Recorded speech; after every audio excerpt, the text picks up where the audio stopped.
Hello दोस्तों, आपके अपने यूट्यूब चैनल यूपीएससी नेट में स्वागत है। मैं तरुण गुप्ता आज बात करने वाला हूं द हिंदू के न्यूज़पेपर की डेली एनालिसिस की बात करते हैं। आज 6 मई 2024 है। आज हम इसकी 6 करंट अफेयर्स की बात। आज की जो यहाँ पर हमारी करंट अफेयर्स होने वाली है, हिंदू विवाह की वैधता। सुप्रीम कोर्ट के द्वारा ऐसा क्या कहा गया है कि हिंदू विवाह के लिए यहाँ पर वैधता को मान्यता प्राप्त होना और नहीं होना, कुछ चीजों पर ही अब निर्णय। कच्छ अजरक क्या है, जो गुजरात से संबंधित करंट अफेयर्स है, ये बहुत ज्यादा पॉपुलर रही है, इसको भी देख लेंगे। प्रोजेक्ट गरुड़ क्या है, इसके बारे में हम थोड़ा सा इसको भी समझ लेंगे। दुरुस्त हुआ इसरो, अभी हाल ही में ये 3 से 4 बार खबर में आ चुका है और इसरो के इस पर रखा गया, इसका नाम है। ये कैसे फंक्शन है, कहाँ पाए जाते हैं, इस चीजों को हम आराम से डिस्कस कर लेंगे। अभी आपको पता होगा केंद्र सरकार ने पुलिस बलों के नए आपराधिक कानूनों को यहाँ पर प्रतिस्थापित किया हुआ है। तो जो प्रतिस्थापित किया हुआ है 3 कानूनों को, हम इनको समझ लेंगे। वो कानून यहाँ पर ब्रिटिश औपनिवेशिक काल से हम लागू कर रहे थे, बट यहाँ पर अभी उनको प्रस्तापित किया गया है। तो नए कानूनों को कौन कौन से नाम रखे गए, किस तरीके से कार्य करेंगे, इसको देखेंगे। सबसे पहले आज की पहली करंट अफेयर्स पे चलते हैं, हिंदू विवाह की वैधता।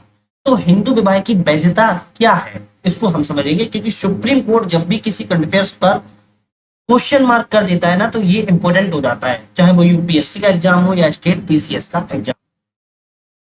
जल्दी से आप लोग सब्सक्राइब कर दीजिए, लाइक कीजिए और शेयर कीजिए। साथ में डिस्क्रिप्शन में लिंक है ऐप की, जिसका डिस्क्रिप्शन में एंड्रॉइड ऐप है, लिंक के साथ आप इसको डाउनलोड करके टेस्ट सीरीज लगा सकते हो बहुत सारी। उस टेस्ट सीरीज से आप लोगों को एग्जाम के लिए हेल्पफुल होने वाली है। तो हिंदू विवाह वैधता क्या है, सुप्रीम कोर्ट ने क्या कहा है। तो सर्वोच्च न्यायालय, जिसको हम सुप्रीम कोर्ट के नाम से जानते हैं, सर्वोच्च न्यायालय ने अपने आदेश में कहा है कि हिंदू विवाह सप्तपदी पवित्र अग्नि के समक्ष वर और वधु के द्वारा संयुक्त रूप से 7 कदम चलना लागू संस्कारों और समारोह के अनुसार नहीं किया जाता, तो उस विवाह को हिंदू विवाह नहीं माना जाएगा। क्या कहा गया है, आपको समझ में नहीं आया। सर्वोच्च न्यायालय ने कहा है कि अगर जो हिंदू विवाह है सप्तपदी, मतलब कि जो अग्नि के हम फेरे लेते हैं, वर और वधु दोनों लोग मिलकर 7 कदमों के साथ चलते हैं, अगर उस विवाह या उस संस्कार के तहत अगर विवाह नहीं किया जाता है, तो इसको हिंदू विवाह नहीं माना जाएगा। अब बात आपको क्लियर हुई। अब हालिया मामला क्या आया जो सर्वोच्च न्यायालय को ऐसा कहना पड़ा। तो सर्वोच्च न्यायालय ने यह भी फैसला दिया है कि 2 प्रशिक्षित वाणिज्यिक पायलट थे, इन्होंने अपनी दायर की याचिका, जिसमें तलाक की डिक्री पर याचिका में सुनाया गया ये फैसला।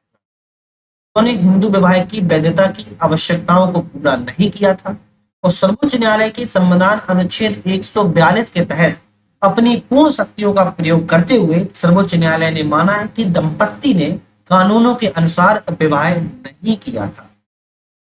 अब कानून के अनुसार विवाह का क्या मतलब था, अभी सुप्रीम कोर्ट ने क्या कहा है कि 7 फेरे अग्नि के समक्ष लेना है, 7 कदमों को साथ लेकर चलना है, तभी उसको, इस जो संस्कार है या समारोह है, तभी उसको हिंदू विवाह माना जाए।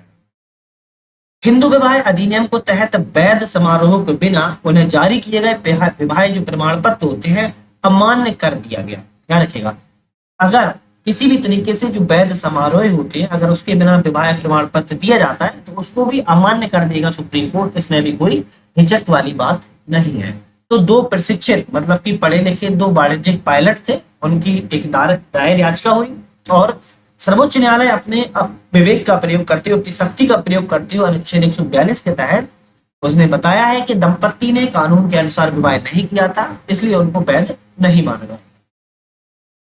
अच्छा, अब यहाँ पर निकल कर आती है सर्वोच्च न्यायालय की टिप्पणी। टिप्पणी में कहा गया है, सर्वोच्च न्यायालय ने कहा है कि हिंदू विवाह कोई नृत्य संगीत, भोजन खान पान और व्यावसायिक लेन देन का आयोजन नहीं है।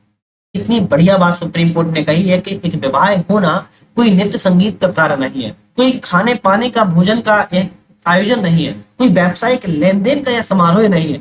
ये एक दो रिश्तों को मजबूत करने वाला एक समारोह है, या कह सकते हैं संस्कार है। इसीलिए हिंदू विवाह अधिनियम के तहत वैध समारोह के अभाव में इसे मान्यता नहीं दी जा सकती। याद रखिएगा, अगर वैध समारोह नहीं हुआ है तो इसको हिंदू विवाह अधिनियम के तहत मान्यता नहीं दी जा सकती। ये निर्णय किसने दिया है, न्यायमूर्ति बीबी नागरत्ना ने और न्यायमूर्ति ऑगस्टीन जॉर्ज मसीह की पीठ ने दिया हुआ। कहा है कि हिंदू विवाह एक संस्कार और एक धार्मिक अनुष्ठान है जिसे भारतीय समाज में एक महान मूल्य संस्था का दर्जा दिया जाना चाहिए। याद रखिएगा, कितनी बड़ी बात कही है सुप्रीम कोर्ट ने। हालांकि बहुत से लोग इस पे विरोध पर भी हैं, बहुत से लोग इस पे पक्ष पर भी हैं।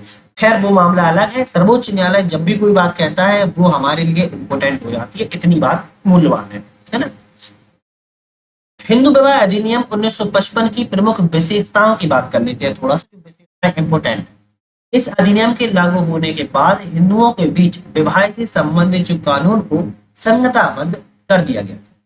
इसमें न केवल हिंदू हैं बल्कि लिंगायत, ब्रह्मा समाजी, आर्य समाजवादी, बौद्ध, जैन, सिख सभी लोग इसमें शामिल हैं। ऐसा नहीं कह सकते हो विवाह अधिनियम 1955 की धारा के तहत केवल हिंदू आएंगे। इसमें हिंदू के साथ साथ लिंगायत भी आएंगे, ब्रह्म समाजी भी आएंगे, आर्य समाजवादी भी आएंगे, बौद्ध भी आएंगे, जैन भी आएंगे और सिख भी इसमें शामिल होते हैं। हिंदू शब्द एक व्यापक अर्थ के अंतर्गत आकर वैध हिंदू विवाह कर सकते हैं। यार हिंदू विवाह अधिनियम के अंतर्गत बहुपतित्व और बहु विवाह तथा इस प्रकार के अन्य संबंधी संबंधों को स्पष्ट रूप से खारिज किया गया। ऐसा नहीं है कि एक पत्नी है बहुपति है ना, बहु विवाह कर सकते हैं। हिंदू विवाह अधिनियम के तहत सिर्फ एक विवाह को मान्यता प्राप्त है, बाकी की जो भी विवाह होंगे उनको स्पष्ट तरीके से खारिज कर दिया जाए। तो हिंदू विवाह अधिनियम 1955 भी आप समझ चुके हो, सुप्रीम कोर्ट ने क्या आदेश बोला है याचिका में, ये भी बात समझ के हो, किसका मामला था ये भी बात समझ चुके हो। इस अधिनियम 1955 के अनुसार जब तक पक्षकार इस तरह के समारोह में शामिल नहीं हो जाते तब तक हिंदू विवाह अधिनियम की धारा 7 के अनुसार कोई हिंदू विवाह वैध नहीं होगा। याद रखिएगा, जा रहा है कि जो दो पक्षकार हैं, ए और बी पक्षकार हैं, जब तक ऐसे समारोह में शामिल नहीं हो जा सकते, वेद समारोह नहीं कर लेते, तब तक अधिनियम की धारा 7 के अंतर्गत कोई हिंदू विवाह वैध नहीं। समारोह के अभाव में किसी संस्था के द्वारा केवल प्रमाण पत्र जारी करने से न तो बच्चों की वैवाहिक स्थिति की पुष्टि होगी, न ही हिंदू कानून के तहत विवाह स्थापित होगा। ऐसा नहीं है कि सिर्फ प्रमाण पत्र जारी कर लिया और विवाह हो गया, ऐसा नहीं है। सुप्रीम कोर्ट का कहना है हम ऐसे प्रमाण पत्र को वैध नहीं मानेंगे अगर वो विवाह वैध तरीके से कानून के अनुसार नहीं होगा।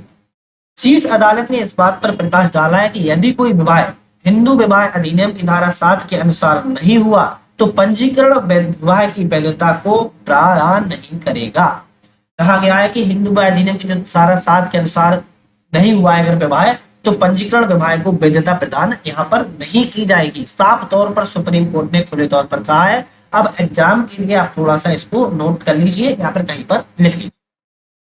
न्यायालय ने विशेष विवाह अधिनियम 1954 के तहत एक पुरुष और एक महिला उक्त अधिनियम के प्रावधानों के अनुसार पति पत्नी का दर्जा प्राप्त कर सकते हैं। क्या रखिएगा, कौन सी अधिनियम 1954 के तहत। विशेष विवाह अधिनियम 1954 केवल हिंदुओं तक सीमित नहीं है। फिर से वही बात कह रहा है सुप्रीम कोर्ट, जो विशेष विवाह अधिनियम 1954 है केवल और केवल हिंदुओं तक नहीं है, यह संबंधित, इसमें सभी वर्ग शामिल हैं। कोई भी पुरुष महिला चाहे किसी भी नस्ल के हो, जाति के हो, पंथ के हो, कुछ भी हो, याद रखिएगा कुछ भी हो, विशेष विवाह अधिनियम 1954 के प्रावधानों के तहत पति और पत्नी का दर्जा प्राप्त कर सकते हैं। तो 1954 अलग बात करता है, 1950 अलग बात करता है, सुप्रीम कोर्ट की गाइडलाइंस अलग बात करती है। तो आपको समझ में आ गया होगा हिंदू विवाह अधिनियम का तहत पूरा। नेक्स्ट हम करंट अफेयर्स की बात करते हैं। कच्छ अजरक, यहाँ पर जो अजरक शब्द है ये बहुत इंपॉर्टेंट है एग्जाम के पर्पज से, इसको हम देख लेंगे। कच्छ अजरक को जीआई टैग से संबोधित किया गया, जीआई टैग प्रदान किया गया। अब जीआई टैग जितने भी दिए जा रहे हैं ना इस बार, इस पे मैंने ऑलरेडी एक वीडियो बना चुका हूँ, कम से कम मैं 4 वीडियो बनाई है। एक तो यूपी की अलग बना दी है, एमपी की अलग बना दी है, 2023 जीआई टैग की अलग बना चुकी है, 2024 की जीआई टैग की अलग, तो 4 वीडियो जीआई टैग पर बना चुकी है। डिस्क्रिप्शन में इसकी पूरी प्ले लिस्ट है, आप देख सकते हो। खैर हम बात करते हैं अभी कच्छ अजरक के बारे में।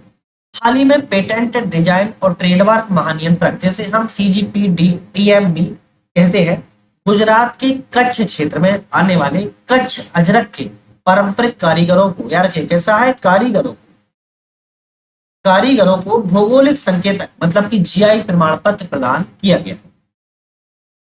तो कच्छ अजरक के जो पारंपरिक कारीगर हैं इनको जीआई टैग प्रदान किया गया है और ये गुजरात से कच्छ जिले से संबंधित है। अब आपको पता होगा जब भी जीआई टैग की क्षेत्र मिल जाता है तो निर्यात करने में आसानी हो जाती है। देश ही में नहीं बल्कि विश्व के लेवल पर भी इसको मिलने लगता है। कच्छ अजरक के बारे में थोड़ा सा मोटी मोटी बातें जान लेते हैं। अजरक कपड़े पर रंगाई की एक शिल्प कला है। आपने फोटो पर भी देखा है ना, अच्छी बड़ी फोटो में देख सकते हो कि क्या है, कपड़े पर रंगाई की एक शिल्प कला है।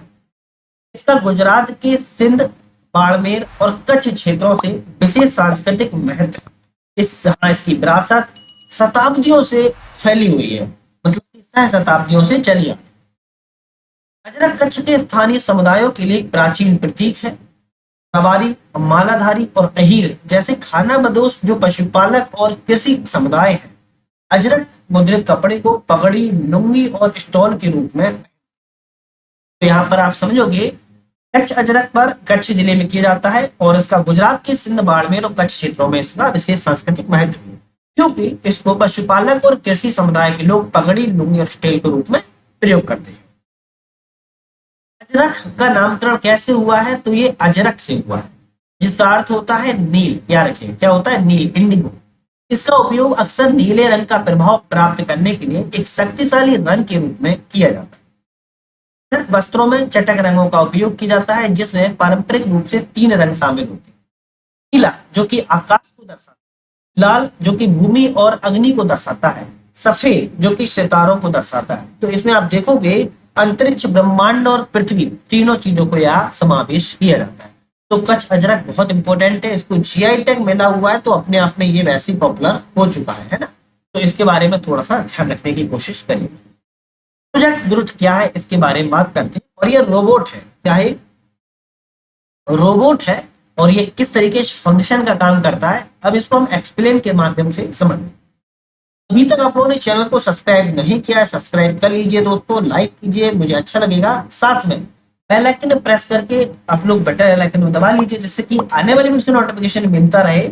शेयर कीजिए अपने फ्रेंड सर्कल में, मुझे मोटिवेशन मिलेगा और अच्छा लगेगा। हमारा ऐप भी है, एंड्रॉइड ऐप, जिसकी डिस्क्रिप्शन में लिंक है, लिंक पर जाके आप ऐप को डाउनलोड करके टेस्ट सीरीज बहुत सारी पीडीएफ डाउनलोड कर सकते हैं। और अगर आपको इसकी डेली एनालिसिस द हिंदू की पीडीएफ चाहिए होती है, तो आप लोग ऐप से ही पीडीएफ भी डाउनलोड कर सकते हैं। ठीक है, प्रोजेक्ट ग्रुट के बारे में बात करते हैं। एनवीडिया कंपनी, आप लोगों को पता होगा ये ग्राफिक्स कंपनी है। एनवीडिया कंपनी ने project Groot journalist robot 00 technology और इसे ऊर्जा शक्ति प्रदान करने वाले आईजैक रोबोटिक प्लेटफॉर्म की घोषणा की है। ये जो इंपोर्टेंट है, जो आईजैक रोबोटिक प्लेटफॉर्म लिखा हुआ, इसने 6G रिसर्च क्लाउड प्लेटफॉर्म और ब्लैकवेल जीपीयू को भी घोषणा की है। इसके अतिरिक्त ह्यूमनॉइड रोबोट, मतलब कि ह्यूमन की तरह दिखने वाला रोबोट के लिए जेटसन थॉर नामक एक नए कंप्यूटर को भी लॉन्च किया हुआ है। अब सोच रहे होंगे कि क्या क्या इसमें याद करें। सच बात यही है कि एक खबर से देखोगे कितनी सारी खबरें निकल कर सामने आती हैं। तभी द हिंदू का न्यूज़पेपर बहुत इंपॉर्टेंट रहता है ना। तो ह्यूमनॉइड रोबोट के लिए जेटसन थॉर नामक एक नए कंप्यूटर को भी लॉन्च किया हुआ। क्या है प्रोजेक्ट ग्रुट, अब इसके बारे में समझ लेते हैं। ह्यूमनॉइड रोबोट के लिए एक सामान्य उद्देश्य फाउंडेशन प्लेटफॉर्म विकसित किया गया है। रोबोट होगा, इसके लिए कंप्यूटर विकसित किया जाएगा, फाउंडेशन प्लेटफॉर्म विकसित किया जाएगा। इस प्लेटफॉर्म पर निर्मित रोबोट संभावित रूप से प्राकृतिक भाषा को समझ सकते हैं, जो हमारी आपकी भाषा है इसको समझ सकते हैं। क्रियाओं को देखकर गतिविधि की नकल कर पाएंगे। आप लोगों ने देखा होगा, एक मूवी भी आई थी, उसका नाम याद नहीं आ रहा है मुझे, है ना, एक मूवी भी आई थी। नाम आएगा तो मैं कमेंट में पिन कर दूंगा, उसको एक बार आप लोग जरूर मूवी को देखिएगा, उस मूवी को जरूर देख लीजिएगा, अच्छी मूवी है। और कुछ सीन उसपे वासनाओं से फलीभूत होकर भरे हुए हैं, बट हमें मूवी की चीजों को जानना है, किस तरीके से वो रोबोट फंक्शन काम करता है और आज की दुनिया में किस तरीके से परिवर्तन के दौर पर रोबोट अति महत्वपूर्ण भी हो चुके हैं और कहीं ना कहीं मानव के लिए खतरा भी सिद्ध हो रहे हैं। तो उस मूवी को देखकर आप लोग समझ विकसित कर पाओगे बहुत अच्छे से। उस मूवी का नाम हम कमेंट में पिन कर देंगे, आप लोग चिंता फिक्र रहिएगा, देख जरूर लीजिएगा। अमेजोन पर मिल जाएगी, प्राइम पर भी है, और वैसे डाउनलोड गूगल वगैरह से आप लोग देख लीजिए। रोबोट संभावित रूप से प्राकृतिक भाषा को समझ सकते हैं और क्रियाओं को देखकर, जो हमारी आपकी क्रियाएं हैं, इसकी गतिविधि मतलब कि रिएक्शन भी कर सकते हैं, नकल कर सकते हैं। ऐसे रोबोट तेजी से समन्वय, निपुणता और अन्य कौशल भी सीख सकते हैं। जिसमें उन्हें वास्तविक दुनिया के साथ नेगेटिव करने, अनुकूलन करने और संवाद करने की अनुमति भी मिल जाती है। तो आप सोचिएगा ऐसे रोबोट का उपयोग कितना तगड़ा होने वाला है। हाईजैक रोबोटिक प्लेटफॉर्म क्या है, जिसके बारे में मैंने आपसे कहा था कि इम्पोर्टेंट।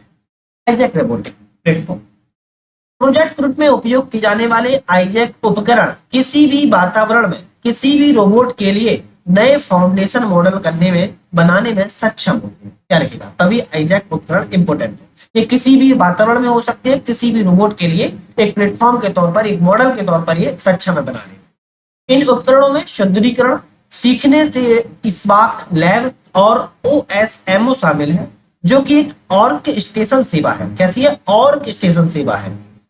इसमें रोबोट की मदद करने के लिए आईजैक मैनिपुलेटर और आईजैक परसेप्टर पूर्व प्रशिक्षित मॉडल और हार्डवेयर का भी प्रयोग किया जाता है।